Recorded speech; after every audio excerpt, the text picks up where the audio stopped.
هغه ورځ ماته د کوی پر مونږ دغه مطلع وشو هغې ته مې خندل مې دا دواګانې اوس لږې جمع کوې نو په یو ځای راته وایې ځکه چې یوه دوا ماته تقریبا په 15,000 روپۍ کې پرېوځي یوه دوا دا حل د هر غریب سړي دی زه خو مې بیا هم پوره کړم زما به بیا هم څه رسي دا غریب ماته شی حیدر فوتی سے څنګه چل دی د خیر سره پټرول خو په 1500 روپۍ لیټر دی اوس دعاګانو راځئ او که نه شمشانګاټ ته وړئ او سېځئ او ګنګا میا ته ولئ ګنګا میا ته تاسو خو د عمران خان په دور کې دغه د ځمکې ګرمولو ماشین مو مخکې کړی او تاسو ورپسې وئ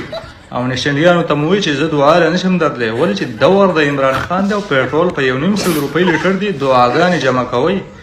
یوې دعا له نشم درتلی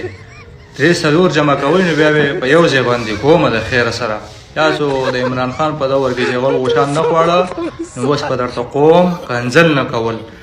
حکومت د شهباز شریف ته او خلق تاسو ته او فضلالرحمن ته کنځل کوي ولې تاسو پکې کردار ادا کړی دی کردار تاسو نشنلیان اوس د خیر سره تاسو ته به په خاص سرحدین دوان سرحدین دوان تاسو اوس دعاګانو او لاسنیو ته کېنئ او کنه کېنئ کنه شمشانګاټ ته وړئ او سېځئ او چې رام رام سچې او ګنګا میا ته ولئ ګنګا میا ته تاسو عمران خان په دور کې په 150 روپۍ باندې دغه ځمکې ګرمولې او دغه بیانونه به مو کول چې دعا له نشو درتلی لاسنیوي له نشو درتلی 3 جمع کوئ زما په 15,000 روپۍ خرچه راځي حیدر فوتی صاحب چېرته یې اوس راوځه که نه راوځه